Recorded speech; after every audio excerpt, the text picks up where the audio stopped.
Blame. It feels so good. Welcome back, friends.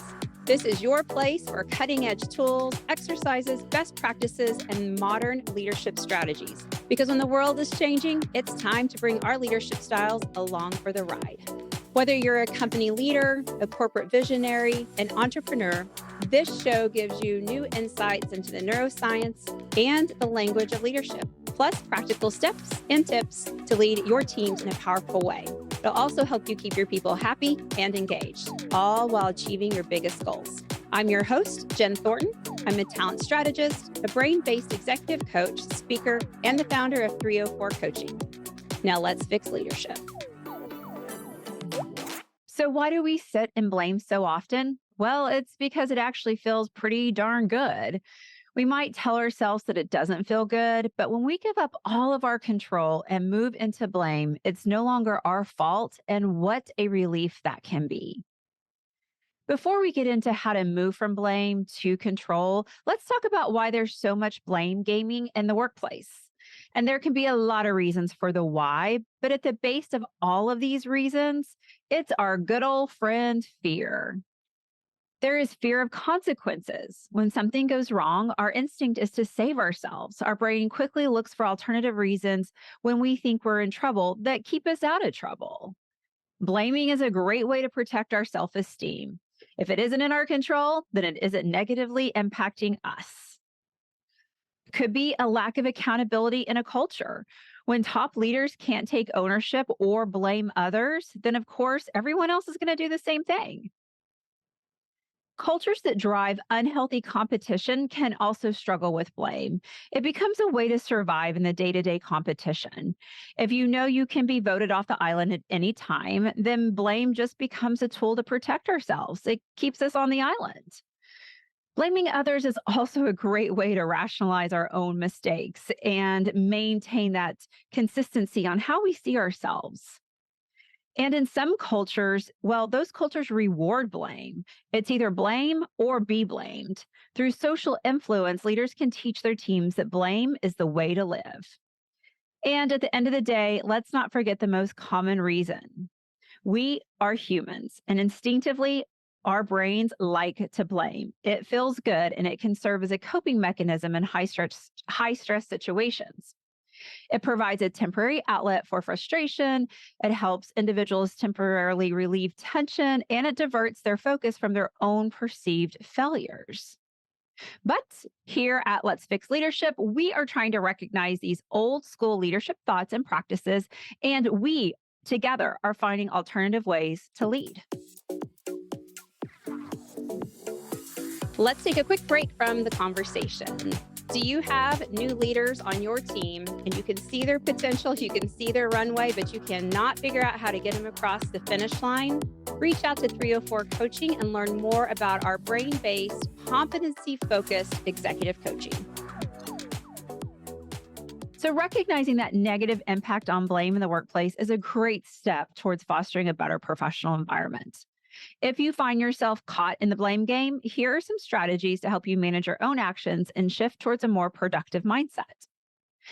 We're going to start with owning our own mistakes. You are human, therefore, you will make mistakes. Accepting this fact will help you accept responsibility for your actions. It's a sign of maturity and accountability. And when you own up to your own errors, you create an environment that encourages others to do the same. It's fostering a culture of honesty and growth.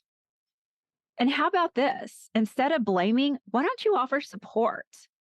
Extend a helping hand to colleagues who are facing difficult times. Work with your team and your peers to find the best options. Make thinking a team sport so everyone contributes to the success or the failure. By working together, you're not only fostering a positive work environment, but you're also breaking the cycle of blame. And here's a crazy thought. Why don't you celebrate failure? And that might sound a little weird in the world that celebrates perfectionism, but celebrating failure keeps people out of the blame game and actually keeps them focused on innovation. And people ask me all the time, how do I move towards a more modern view of leadership? And the first thing I say is, as a leader, you have to manage your own internal fear. You can't lead a fearless organization while you're fighting your own fear inside. So understand your own level of fear and how often you go towards the blame game. This helps you grow over time when you are able to recognize it. It'll help you manage your emotional responses in challenging situations. And when you feel that blame game bubbling up, simply take a moment to collect your thoughts. It can help prevent a knee-jerk blame reaction, allow you to respond in a more thoughtful way.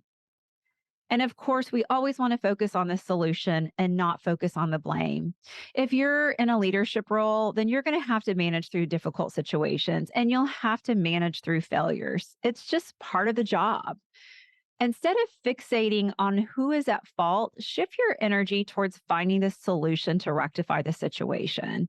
Use all that blame energy and move it towards solution energy so that you can quickly find a solution to course correct. And of course, be the voice of modern leadership. When others move towards blame, help redirect that energy to the solution. The impulse to blame others in the workplace is a common human tendency. It's just how we were built. But it's important to recognize its negative impact on team dynamics and your personal growth.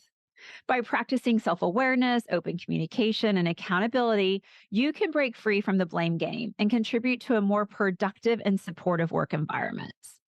Remember, the journey towards fostering a culture of collaboration and growth starts with small, intentional steps that are taken by each individual within the team. Because when we are not playing the blame game, we are fixing leadership. Thanks for listening to Let's Fix Leadership. By hanging out with me today, you're already on your path. If you're looking to learn more and to see if your company is a good fit for our coaching and leadership education, then hey, visit 304coaching.com. If you got value out of this podcast, share it with a friend. And it would mean the world to me if you would leave a thoughtful review and a rating on iTunes. Thanks again for listening, and I appreciate your work in fixing leadership.